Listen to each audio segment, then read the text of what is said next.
Hello friends, this is Abhinav Bhargav, and in this video we are going to see sedition law in India. So what is the sedition law? Sedition is an offence having the element of incitement to violence and disaffection against the government established by law. In other words, we can say that sedition is any form of speech, action or writing that incites hatred against the established order and harms the systematic peace of the country. And section 124A covers the sedition under IPC. And why we have this section 124A? Mainly to check and balance the public order, to protect the integrity of the nation, and it defines a boundary for criticizing government to a limit only. So what are the recent issues and arguments? See, on one hand we have freedom of speech as per Article 19.1, and on the other hand we have legal restriction upon its limit as per Article 19.2. It gives excessive discretionary power to the police, it puts ban on the freedom of expression, it suppresses creativity and thoughts. And not only that, preventing active criticism against the government undermines the role of opposition. And the recent arguments is that some state governments in India have been using sedition as a tool to silence or discipline the critics.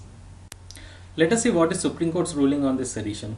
So in Kedarnath Singh versus State of Bihar 1962 case, the Constitution Bench of Supreme Court ruled that a person can be charged with sedition only if there is actual violence or incitement to violence or subverting government by violent means through words either written or spoken. Later, Supreme Court stated that only speech that amounts to incitement to imminent lawless action can be criminalized. So what is not sedition? See, judiciary held that mere criticism of government policy or public servant will not amount to sedition. Thus, the words and speech can be criminalized and punished only in situation where it is being used to incite mobs or crowds to a violent action. And mere words and phrases by themselves, no matter how distasteful, do not amount to a criminal offence unless the condition is met. And here we should also know that can anti-India slogan shouting be termed seditious?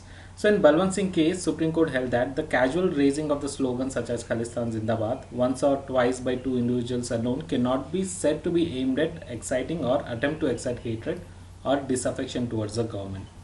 So now the question is, shall we repeal it or not? See, most of the arguments say that we should not repeal it, but we should make some changes.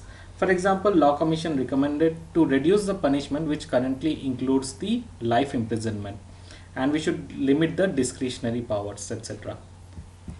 So one interesting fact is that the sedition law was not part of the original IPC.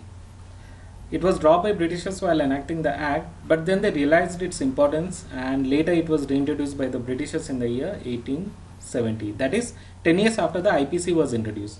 And one of the prominent convictions include freedom fighter Bal Gangadhar Tilak, who was convicted and sent to a prison in Mandalay, that is in Burma, in the year 1908. So this is the basic information about sedition law. Do like, share and subscribe to this channel. Thank you.